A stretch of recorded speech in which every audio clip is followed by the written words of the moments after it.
Hello all of you, this is Dr. Adnan. I am MD in Dermatology, Consultant Dermatologist and Cosmetologist in Ansari Hospital. Friends, आज हम बात करेंगे hair fall के बारे में या बाल्डनेस के बारे में। सबसे पहले हमें जानना होगा हेयर होता क्या है। हेयर स्किन का एक केराटिनाइज्ड पार्ट है जो कि आधा अंदर और आधा स्किन के बाहर होता है। जो पार्ट स्किन के अंदर होता है उसे हेयर फॉलिकल कहते हैं और ये एक लाइफ पार्ट है, through out the life continue grow करता है। और दूसरा पार्ट हेयर शाफ्ट कहलाता है जो कि एक डेड पार्ट है और स्किन के ऊपर होता है। कोई भी एक हेयर अपने एक लाइफ टाइम में एक हेयर साइकिल से होकर गुजरता है। उस साइकिल में 3 फेजेस होते हैं। सबसे पहले anagen phase, then catagen, then telogen phase. Anagen phase वो फेज होता है जिसमें हेयर ग्रोथ होती है। फेज टाइम पीरियड में तकरीबन 2 से 6 साल का हो सकता है। इसके बाद कैटाजन फेज जो कि एक ट्रांजिशनल फेज है, इसके अंदर कोई ग्रोथ नहीं होती और ये सबसे छोटा फेज होता है जो कि 3 से 4 हफ्ते का होता है। इसके बाद आता है टीलोजन फेज जो कि सिर्फ 4 से 8 हफ्तों का होता है। अब बात करते हैं हेयर लॉस की।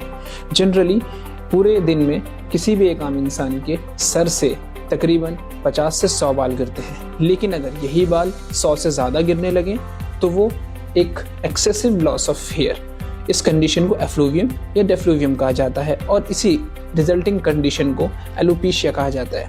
एलोपेशिया एक ग्रीक वर्ड से आया है एलोपिकिया, जिसका मतलब fox, as fox also lose their hair as well, hence it is known as alopecia. Hair loss generally divided into 2 categories, patterned hair loss and non-patterned hair loss. Patterned hair loss वो hair loss होता है जहाँ से sir के ऊपर कोई pattern बनता है, और नॉन पैटर्न हेयर लॉस का दूसरा नाम डिफ्यूज हेयर लॉस भी है क्योंकि इसमें किसी तरह का सर पर कोई पैटर्न नहीं बनता। जिसमें पैटर्न बनता है यानी कि पैटर्न हेयर लॉस, उसमें आपका एंड्रोजेनिक एलोपेशिया जैसे कि मेल पैटर्न या फीमेल पैटर्न हेयर लॉस, या पैची हेयर लॉस जैसे कि एलोपेशिया एरियाटा या ट्रैक्शनल एलोपेशिया जिसमें फ्रंटल हेयर लाइन आपका पीछे जाती है, ये सभी पैटर्न हेयर लॉस में आते हैं। डिफ्यूज हेयर लॉस में जहाँ सर में कोई पैटर्न नहीं बन रहा, या नॉन पैटर्न हेयर लॉस, उसके अंदर टीलोजन एफ्लूवियम, एनाजन एफ्लूवियम या डिफ्यूज एलोपेशिया एरियाटा आता है। कुछ बुक्स में इसको अलग से कैटेगराइज किया गया है, cicatricial and non cicatricial alopecia. Now come to its management. इसका मैनेजमेंट क्या हो सकता है? First, proper counselling and reassurance about the type of hair loss and severity. बहुत से पेशेंट पूछते हैं कि कोई एक पर्टिकुलर ट्रीटमेंट क्या है इसका डॉक्टर साहब, तो मेरा उनको यही जवाब होता है ये डिपेंड करता है आपके टाइप ऑफ हेयर लॉस पर और उसकी सिवियरिटी पर।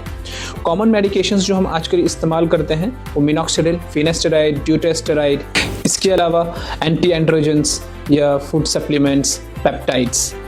अगर सिवियरिटी ज़्यादा है तो हम प्रोसीजर्स पर जाते हैं जैसे कि PRP, platelet rich plasma, GFC, growth factor concentrate या एक्सोसोम्स, या इसके बाद मेसोथेरेपी, माइक्रोनेडलिंग्स। अगर सिवियरिटी और ज़्यादा है, बाल्डनेस है, स्टेज 4 बाल्डनेस पर है, तो फिर हेयर ट्रांसप्लांट एक ऑप्शन है या स्काल्प हेयर रिडक्शन। अगर आपको भी बाल गिरने की समस्या है या गंजापन है या गंजापन बढ़ रहा है तो आप मुझसे, मैं डॉक्टर अदनान, अंसारी हॉस्पिटल, सुबह 9 से 5 किसी भी दिन आकर मिल सकते हैं। धन्यवाद।